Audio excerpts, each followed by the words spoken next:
चलिए अगली खबर का रुख कर लेते हैं। अगली बड़ी खबर आपको बता रहे हैं देहरादून से, जहां उत्तराखंड में 75% मतदान की योजना तैयार।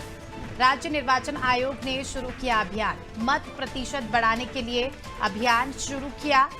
अलग अलग थीम पर अभियान संचालित होंगे। निर्वाचन आयोग ने बूथ स्तरीय प्लान तैयार किया। क्या है ये प्लान, किस तरह से लोगों को जागरूक किया जाएगा, तमाम बातों को समझने की कोशिश करेंगे। सोनू लगातार हमारे साथ जुड़े हुए हैं। सोनू, इस बार उत्तराखंड में 75% से ज्यादा मतदान हो, लोग बढ़ चढ़कर मतदान करें और इंटरेस्ट के साथ ही मतदान हो, उसको लेकर बताया जा रहा है कि खास योजना तैयार की जा रही है।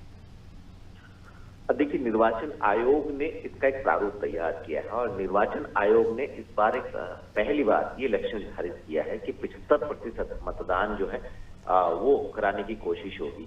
अगर हम उत्तराखंड की जो चुनावी मत प्रतिशत का इतिहास से अगर हम इस पर गौर करें तो राज्य गठन से लेके अभी तक बीते 23 सालों में कभी भी ऐसा नहीं हो पाया है कि 75% मतदान का आंकड़ा जो है वो संबंधित जो निर्वाचन कराने वाले प्रशासनिक अधिकारी हैं वो करा पाए। लेकिन इस बार क्योंकि लक्ष्य निर्धारित किया है तो ये उम्मीद की जा रही है कि इस लक्ष्य के करीब जो है वो निर्वाचन आयोग अपनी इस कार्य योजना को सफलतम तौर पर पहुंचाने वाला है और इसके लिए जन जागरूकता अभियान भी चलाए जा रहे हैं। अलग अलग जन जागरूकता अभियान चलाए जा रहे हैं और निर्वाचन आयोग के अधिकारी का साफ तौर पर यही कहना है कि राष्ट्रीय मतदाता दिवस यानी बीती 25 जनवरी से ही इस प्रक्रिया में तमाम जो निर्वाचन आयोग के पदाधिकारी हैं वो जुट गए थे और एक के बाद एक कार्यक्रम आयोजित किए जा रहे हैं, जहां एक और केंद्र सरकार के तमाम कार्यालयों में जाकर के स्वयं मुख्य निर्वाचन अधिकारी मतदान करने की शपथ दिला रहे हैं और इसके अलावा अलग अलग तरीके से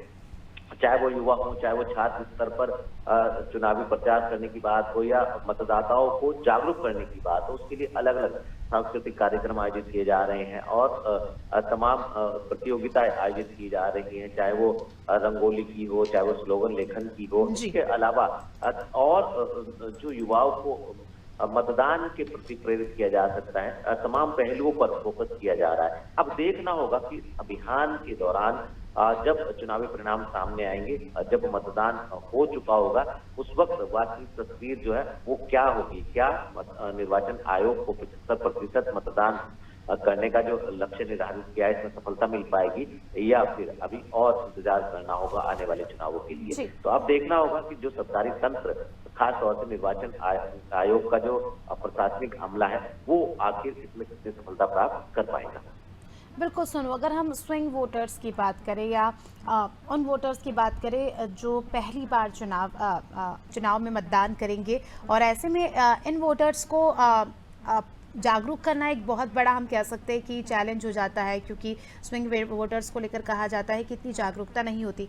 तो क्या हम कह सकते हैं इन लोगों के लिए भी एक विशेष अभियान के तहत इसमें काम किया जाएगा? अब देखिए, जो निर्वाचन आयोग है और मुख्य निर्वाचन अधिकारी हैं, उनकी जो पूरी टीम है, कई आईएएस अधिकारी, कई पीसीएस अधिकारी इस पूरी की पूरी प्रक्रिया में जुटे हुए हैं और इसके साथ साथ जो तमाम पूरी की पूरी मशीन निर्वाचन आयोग की है वो सिर्फ और सिर्फ इस बात पर फोकस कर रही है कि जो नए मतदाता हैं उनके लिए एक पर्व के तौर पर है और उनको प्रेरित करना बहुत ज्यादा जरूरी है।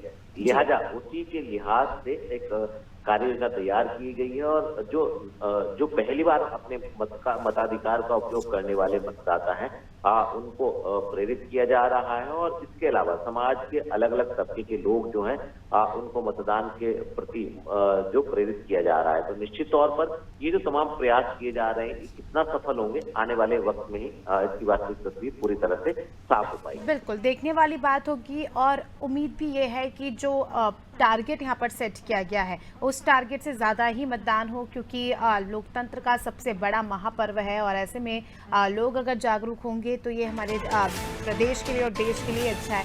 बने रहिए हमारे साथ, जल्दी आपका रुख करेंगे। तो दर्शकों को बता दें कि खबर देहरादून से आपको बताई, जहां 75% से ज़्यादा मतदान हो उसको लेकर जो है अब विशेष योजना के तहत जागरूकता अभियान चलाए जाएंगे। लोगों को जागरूक किया जाएगा कि अपने मत के अधिकार का प्रयोग करें।